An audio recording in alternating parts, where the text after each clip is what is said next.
बोलिए भारत माता की, भारत माता की, भारत माता की। Bharatiya Janata party, Bharatiya Janata party, Bharatiya Janata party. Shri Narendra Modi ji, Shri Narendra Modi ji, Shri Narendra Modi ji. आज के इस विशाल विजय सभा में मंच पर उपस्थित हम सबके प्रिय नेता, भारत के यशस्वी प्रधानमंत्री सम्माननीय श्री नरेंद्र मोदी जी, मंचस्थ हमारे सभी वरिष्ठ नेता और यहां इतनी बड़ी संख्या में एकत्र आए, जोश से भरे हुए, ओतप्रोत होते हुए विजय के इस सभा में अपना योगदान करने के लिए दूर दूर से आए, आप सबकी ओर से और मैं अपनी ओर से और भारतीय जनता पार्टी के करोड़ों कार्यकर्ताओं की ओर से हम अपने यशस्वी प्रधानमंत्री श्री नरेंद्र मोदी जी का हार्दिक अभिनंदन करते हैं, स्वागत करते हैं।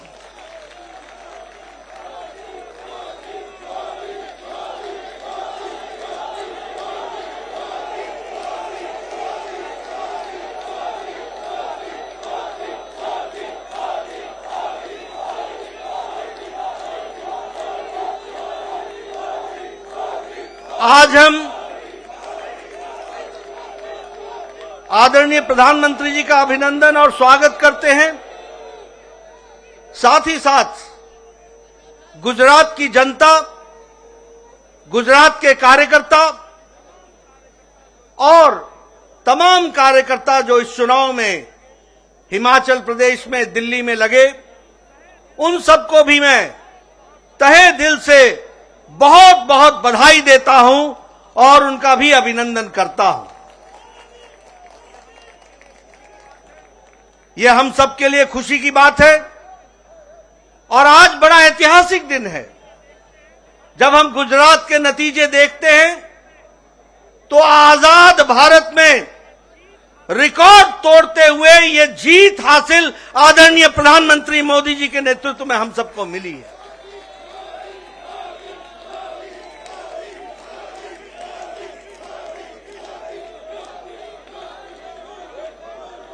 इस प्रचंड जीत ने, इस प्रचंड ऐतिहासिक जीत ने इस बात को स्पष्ट कर दिया है जिसकी नींव आदरणीय प्रधानमंत्री जी ने भारत की राजनीति में रखा है, और वह है विकासवाद, विकास की कहानी। सबका साथ, सबका विकास, सबका विश्वास और सबका प्रयास, इस मूल मंत्र को लेकर जिस अथक प्रयास के साथ आदरणीय प्रधानमंत्री जी ने गुजरात की जनता, देश की जनता की सेवा की है, वह हमको प्रचंड जीत में दिखती हुई दिखाई देती है। हम जानते हैं कि विकास के साथ साथ कल्याणकारी नीति,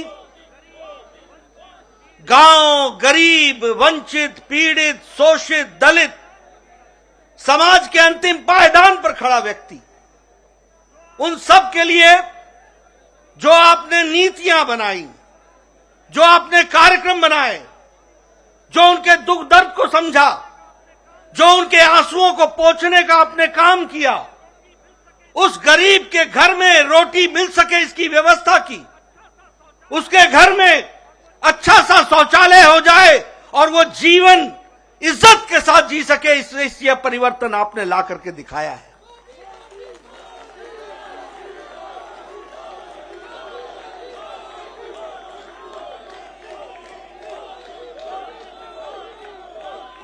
गरीब के घर में बिजली मिले 24 घंटे, उसको 2 वक्त की रोटी मिले, वह विकास करने के लिए उसकी शिक्षा की व्यवस्था हो, स्वास्थ्य की व्यवस्था हो, महिलाओं की चिंता हो, युवाओं की चिंता हो, किसानों को इज्जत से आगे बढ़ने का मौका मिले, ये सारी नीतियों को आपने प्रतिपादित किया है और जिस तरीके से आपने गुजरात में विकास में सारे रिकॉर्ड तोड़े हैं, गुजरात की जनता ने भी नतीजों में सारे रिकॉर्ड तोड़ दिए, यह भी आपको देखने को मिला।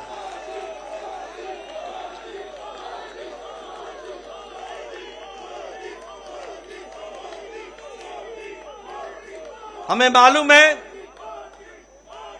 52.5% वोट हमारे को मिला गुजरात में, और उसके साथ साथ 156 सीटों पर हम विजय हासिल कर पाए हैं। जहां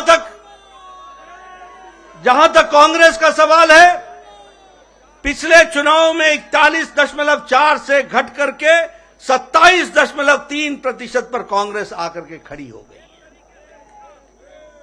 एक तरीके से उनका वंशवाद, परिवारवाद, अकर्मण्यता और गैर जिम्मेदाराना विपक्ष, यह सब मिलाकर के उनकी स्थिति इस तरीके की बनाता है। मैं यह भी कहना चाहता हूं, एक नई पार्टी आई गुजरात का अपमान करने के लिए। वो नई पार्टी क्या करती थी? एक पेपर लेकर के आए उनके नेता और कहने लगे, ये देखो, इसको नोट कर लो, और मैं यहां भविष्यवाणी करता हूं कि गुजरात में सरकार उनकी पार्टी की आ रही है। ऐसा गैर जिम्मेदाराना पार्टी का नेता जो इस तरीके से जनता के आंखों में धूल झोंकता हो, जनता को गुमराह करता हो, ऐसे नेता को आज नतीजों के बाद सार्वजनिक रूप से माफी मांगनी चाहिए गुजरात की जनता के साथ और भारत की जनता के साथ। यह कैसी राजनीति है? देखो, मैं लिख के दे रहा हूं, भविष्यवाणी कर रहा हूं। और दूसरा रिकॉर्ड उसने क्या तोड़ा? और दूसरा रिकॉर्ड क्या तोड़ा कि आजाद भारत में आज दिन तक ऐसा कोई नेता नहीं हुआ जो बोर्ड लेकर के चलता हो कि मैं कट्टर ईमानदार हूं। बोर्ड लेकर के ऐसे अपने बारे में बताने की आवश्यकता पड़ जाए, आप समझ सकते होंगे कि ये कितने कट्टर बेईमान हैं। मैं आदरणीय प्रधानमंत्री जी ने हम सबका मार्गदर्शन करना है, मैं अधिक समय नहीं लूंगा, लेकिन मैं फिर से गुजरात में जो हमें सफलता आपने दिलाई और आपके नेतृत्व में हमें मिला है, और जिस हर्षोल्लास के साथ सारा देश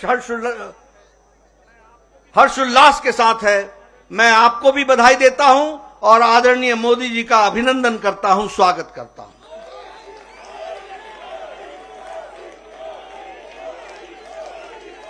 मित्रों,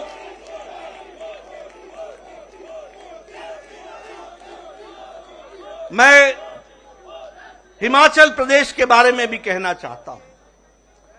हिमाचल प्रदेश के मैं कार्यकर्ताओं को बधाई देता हूं, अथक प्रयास उन्होंने किया, बहुत मेहनत की। यह ठीक है कि हमें सफलता नहीं मिली, लेकिन यह भी ध्यान रखना चाहिए कि राज जरूर बदला, लेकिन साथ में राजनीति के रिवाज भी बदले।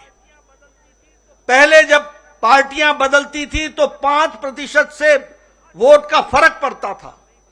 आज ठीक है कि हमारी सरकार नहीं बन पाई, लेकिन हमारे को 0.9% यानी 0.90 यानी 1% से कम वोट से हमारा फर्क रहा है। इस बात को भी हमको समझना चाहिए। मैं कार्यकर्ताओं को बधाई देता हूं और साथ ही साथ जो सरकार में आने वाली पार्टी है उनका स्वागत भी करता हूं, अभिनंदन भी करता हूं। वो अच्छे काम में जुटे, अच्छे काम में, विकास में हम उनका साथ देंगे, लेकिन हम निश्चित रूप से एक कारगर विपक्ष की भूमिका निभाते हुए हिमाचल की जनता के इंटरेस्ट को और उनके हितों की चिंता करते हुए हम काम करेंगे। मैं यह भी बताना चाहता हूं कि वहां भी पंजाब से सटा हुआ, जहां आम आदमी पार्टी की सरकार है, उनसे सटा हुआ हिमाचल प्रदेश है। 67 सीटें चुनाव लड़ने आए थे और मैंने कहा था कि खाता तो खुलना छोड़ो, इनकी जमानत जब्त होगी, और 67 की 67 सीटों पर जमानत जब्त हुई और 25 सीटों पे नोटा से भी कम वोट आए हैं। 25 सीटों पे नोटा से भी कम वोट आए। मित्रों, अगर मैं दिल्ली की बात करूं, हमारे कार्यकर्ताओं ने बहुत मेहनत की, बहुत मेहनत की। मैं दिल्ली के कार्यकर्ताओं का अभिनंदन करता हूं, अभिवादन करता हूं। मैं ये भी बताना चाहता हूं कि यहां की दिल्ली की सरकार ने एमसीडी का 33,000 करोड़ रुपए जो एमसीडी को देने थे, वो देने से वंचित रखा। मैं ये भी बताना चाहता हूं कि 720 करोड़ रुपए जो स्वास्थ्य के लिए देने थे, उससे देने से उन्होंने एमसीडी को वंचित रखा। मैं यह भी बताना चाहता हूं कि लगभग 450 करोड़ जो शिक्षा पे खर्च होना था, ये दिल्ली के हितकारी बोलते हैं अपने आप को, इन्होंने जितना दिल्ली का हित का खनन किया है, वह आपके सामने रखना चाहता हूं। शिक्षा में भी 450 करोड़ रुपए जो एमसीडी को देना था, वह देने से उन्होंने वंचित रखा। और इतना ही नहीं, जब म्युनिसिपल कॉर्पोरेशन ने कहा कि हम अपने बॉन्ड्स, म्युनिसिपल बॉन्ड्स बना करके हम जनता से पैसा उठाते हैं, हम मार्केट से पैसा उठाते हैं, लेकिन हम दिल्ली की जनता की सेवा करने के लिए आतुर हैं, तो उसका भी परमिशन यहां की दिल्ली की सरकार, जो दिल्ली विरोधी है, उसने नहीं दिया। इसके बावजूद भी हमारे कार्यकर्ताओं ने शानदार प्रदर्शन करते हुए एक शानदार तरीके से चुनाव को लड़ा और बहुत कम अंतर है। और मैं जरूर कहूंगा कि एक अच्छी विपक्ष की भूमिका हम निभाते हुए उसको भी हम आगे बढ़ाएंगे और उसको भी हम पूरा करेंगे। मैं मित्रों, आपके और आदरणीय प्रधानमंत्री जी के बीच में बहुत समय नहीं लेना चाहता। आज एक बाई इलेक्शन हुआ है, जिसमें बिहार में हम कुर्नी में बाई इलेक्शन जीते हैं। यह चुनाव जब से जनता दल यूनाइटेड हमसे अलग हटी और महागठबंधन में गई, और ये कहते थे कि अब ये गठबंधन का कोई तोड़ नहीं है, इस महागठबंधन को भी दूसरी बार हराते हुए कुर्नी की भी विधानसभा भारतीय जनता पार्टी ने एक तरफा जीती है। ये बिहार के आने वाले नतीजों के बारे में इंगित करता है, बिहार के आगे के चुनाव के बारे में इंगित करता है। ये दूसरा चुनाव है जब नीतीश जी आरजेडी से मिल गए और कहा कि यह तो अब बड़ा भारी कास्ट का अलायंस होगा।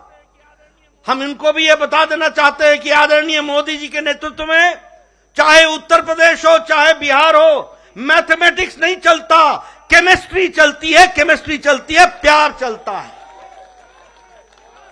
और लोग विकास को वोट देते हैं, आदरणीय प्रधानमंत्री जी को वोट देते हैं। मित्रों, हम इसी तरीके से आगे बढ़ेंगे। आज आपके और प्रधानमंत्री जी के बीच में ज्यादा समय न रहता हुआ, आज सच में ऐतिहासिक दिन है, जिस दिन आजादी के बाद गुजरात में हमने सारे रिकॉर्ड आदरणीय प्रधानमंत्री जी के नेतृत्व में तोड़े।